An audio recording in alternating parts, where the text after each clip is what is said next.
Hey everybody, it's your boy Hex here, and today I'm very excited to continue my incredibly time-intensive and ultimately pointless quest to typecast myself as yet another redundant tech tuber as I discuss with you today the Viotek GN32LD.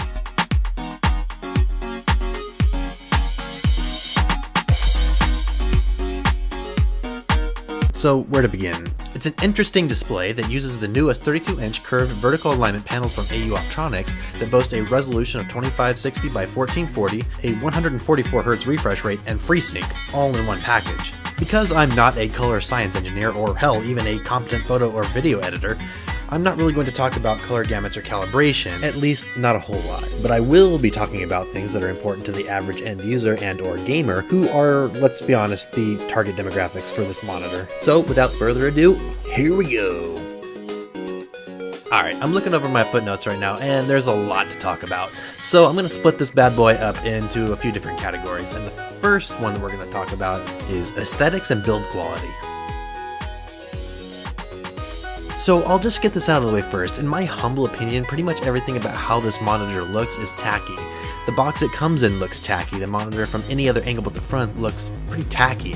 And while I know they were trying to style it for gamers, it ended up looking like a product of a thankfully bygone era of cringy cheap plastic cases that looked like they were straight out of an episode of Power Rangers. I believe the red faux vents in the bottom corners harbor speakers of indeterminate origin, but I cared so little about them that I didn't even bother to test them. I've never heard speakers on a monitor that were worth a fuck anyway, so I sincerely doubt that this monitor is a departure from that norm. The white diagonal accents near the top are actually diffusion panels for some integrated LED lighting. I'm not sure what the point of this is, but hey, in an age where even mouse pads have RGB integration, I guess they figured why the hell not. Anyway, yeah, I'm pretty sure the model name is a pseudo acronym for great news, it's 32 inches of limp dick aesthetics, everybody. Woo! I don't know, that's the effect it had on me anyway. The base seems to be made of reasonable quality, although again, the cheap red plastic accents don't do it any favors. The neck of the stand is shrouded in cheap, creaky plastic and is secured into place with a single bolt. The mount head itself provides height and tilt adjustments, but no rotate or swivel. For $550, I would have really liked to see all four parameters of movement or adjustment in this stand. Rotate can be useful for compensating for a slightly unlevel desk, for example, and swivel is just nice to have if you ever need to change your viewing angle a bit, without dragging the whole stand along with it. I guess my recommendation here is just to invest in a high-quality VESA arm mount that can support monitors up to 32 inches and or 25 to 30 pounds. I personally use the Amazon Basics Premium arm mount and it has been totally spectacular. It's a bit pricey, but absolutely no sagging or unwanted movement problems. I'll put a link in the description below, and no, I'm not being paid to say that, I just like the damn thing. Speaking of VESA mounting, the implementation that Viotek used to accomplish it is a little bit, well, it's a bit on the janky side.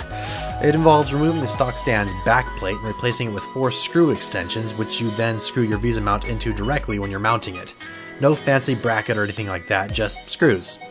Which I guess works well enough. Hopefully. Please. From the front, this monitor doesn't actually look that bad. In fact, I'd say it's very reminiscent of the styling that Acer went with for their Predator line.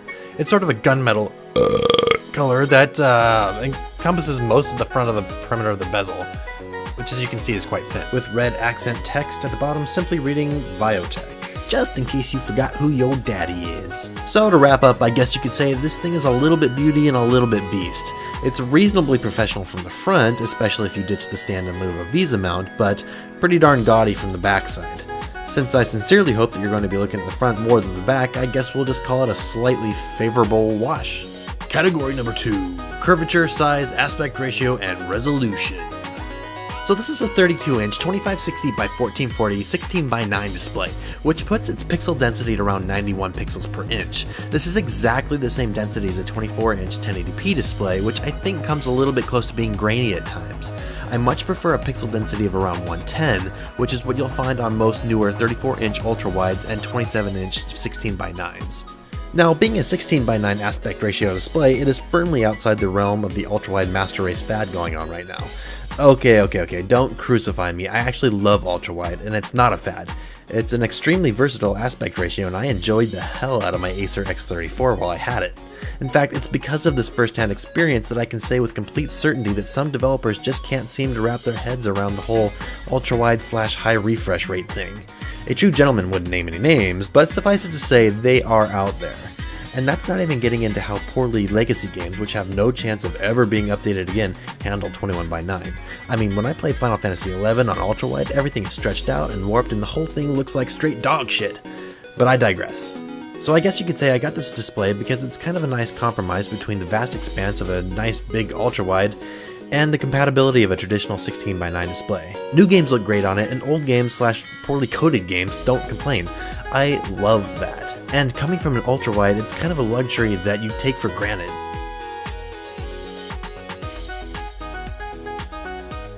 The curvature of this display, and oh yeah, by the way, it's curved, is pretty steep at 1800R. Now, I know what you're thinking, there's too many goddamn numbers, and I agree. But this one's actually pretty simple. It just means that the monitor could be thought of as a cross-section of a circle with a radius of 18 meters, or 1800 millimeters, hence the term 1800R. So basically, the smaller the number, the tighter the curvature, and that's about all there is to it. Personally, I don't feel the curvature was necessary on a non-ultrawide display. The bow tie effect is pretty pronounced, which unfortunately makes lines seem about as straight as Sir Elton John. Not ideal for professional work, but not a big deal otherwise. So to wrap up, the size kind of recaptures some of that ultrawide FOV feeling without sacrificing compatibility with older games, and 1440p in my opinion remains one of the best resolutions for gaming right now. While it doesn't have the acuity of 4K, it's still sharp and looks great at normal viewing distances, without all those extra pixels to push.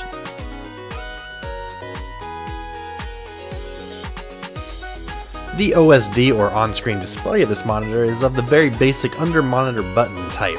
I harbor a special hatred of it because every time I touch it, it seems to discharge a massive bolt of static electricity into my fingertip. There's not really that much to talk about. It has all of your basic functions that you'd find in most monitors, input, select, gamma, color, temperature, etc, etc. There is one little gem that will probably change your perspective of the monitor, however, and that's the RGB range selection. We'll talk more about what that does in a minute, but essentially it's a toggle that changes between a limited RGB gamut and a full RGB gamut. And pro tip, always run it on full. If I had any suggestions for Viotek, it would be to add a joystick to make navigation more intuitive. And as a personal wish, I wish that I didn't get flashbacks from the Green Mile every time I touch one of the buttons. Seriously, I make a pact with God every time I reach out to press one of them.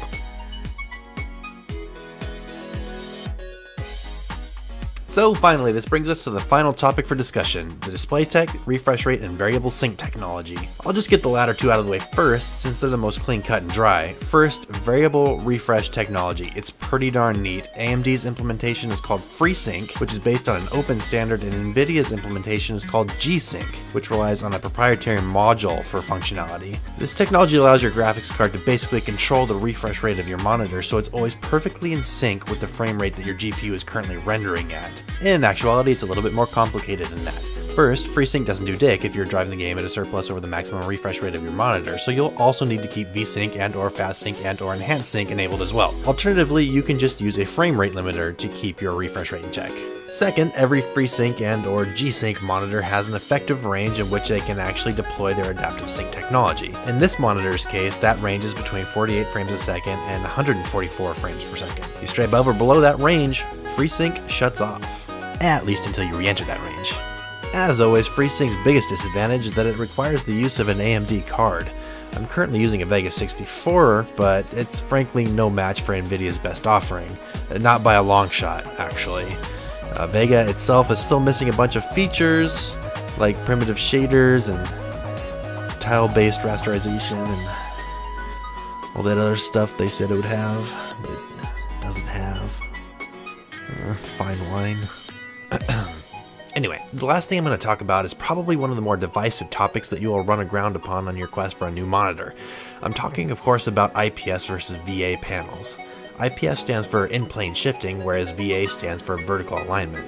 No twisted pneumatic though, I hate TN panels. And I'll be real with you, I'm an IPS guy. I like the accuracy of colors that a good IPS panel produces, their unflinching viewing angles, and their snappy pixel response times. Now, admittedly, IPS glow is a common gripe against these types of panels, and while it doesn't bother me, it's a very real annoyance for people who like to use their computers mostly in a dimly lit setting. IPS monitors are almost ubiquitously more expensive than any other panel type save for OLED. If you want OLED right now, you better be ready to offer up your firstborn. VA panels were created as a compromise between TN panels and IPS panels. You want extremely high refresh rates and good color reproduction? Well, only a VA panel can provide you with both concurrently. Drawbacks to a VA panel include prominent ghosting and the invariably more detrimental black crush effect. Black crush is the loss of shadow detail in dimly lit scenes when viewed on axis from directly in front of the monitor. It's a trait intrinsic to all VA panels. All of them display it to varying degrees, and it cannot be calibrated out without adversely affecting picture quality. When I first fired this puppy up, I was shocked at how prominent the black crush effect was. Shades of gray just sort of melded into black, leaving blotches of emptiness everywhere I looked. Then, after a couple hours of farting around with it, I found the RGB range selector. Now, out of the box, this monitor runs in a limited RGB mode that seems to inhibit the number of colors it can display. Switching this to full RGB mode immediately made a huge improvement to black level and granularity.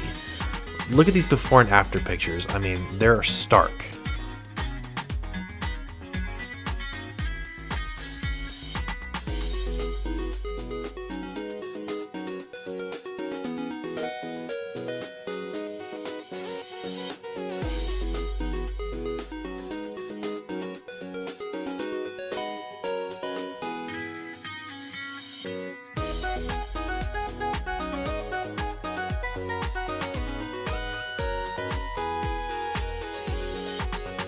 So where do I stand on this monitor? Well, I really like it and I'll be keeping it, which is something I'm kind of surprised about. I don't usually like VA panels for the aforementioned issues, but the specs were exactly what I was looking for, and aside from the need to use an AMD graphics card, there's really not a whole lot not to like about it. It can be had for around $550, which is considerably cheaper than a G-Sync alternative. Actually, at the time of writing this, I don't think there are any 32-inch 16:9 144Hz G-Sync monitors out there, so this would be your only bet if these are the specs that interest you. Anyway, that's about it from me, you guys. I'm still kind of getting used to making videos, so if you found this video useful or funny or whatever, just go ahead and leave me a comment below, and it would mean the world to me if you hit that little like button and subscribed as well. So yeah, that's a wrap. You guys rock, you kick some serious ass, and I'll catch you all next time.